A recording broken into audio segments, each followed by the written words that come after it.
মমতার বিদায়ের ঘণ্টা বেজে গিয়েছে দাবি অর্জুন সিংয়ের।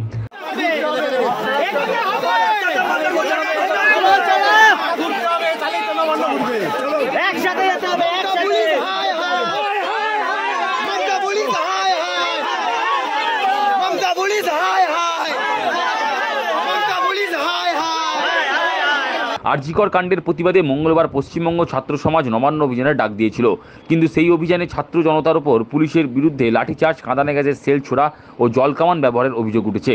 এমনকি বহু আন্দোলনকারীকে পুলিশ গ্রেপ্তারও করেছে। ধৃতদের মুক্তির দাবিতে এদিন বিকেলে বিজেপি রাজ্য সভাপতি সুকান্ত মজুমদারের নেতৃত্বে লালবাজারের সামনে বিক্ষোভ প্রদর্শন করা হয়। যদিও পুলিশ টিয়ার গ্যাসের সেল ছুড়ে জমায়েত ছত্রভঙ্গ করে দেয়।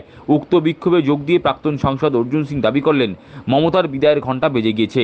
তার অভিযোগ, শান্তিপূর্ণ আন্দোলনে পুলিশ বর্বরোচিত আক্রমণ করেছে, ছাত্র জনতার ওপর পুলিশ লাঠিচার্জ করেছে, রাবার বুলেট এবং কাঁদানে গ্যাস ছোড়া হয়েছে, বহু বিক্ষোভকারীকে গ্রেপ্তারও করা হয়েছে। প্রাক্তন সাংসদের দাবি, এত দমনপীড়ন দেখে তিনি নিশ্চিত এবার মমতা চলে যাবার পালা এসেছে। পদত্যাগ জাস্টিসের ডিমান্ড করে মমতা ব্যানার্জি পদত্যাগের ডিমান্ড করার জন্য এখানে আমরা উপস্থিত হয়েছি।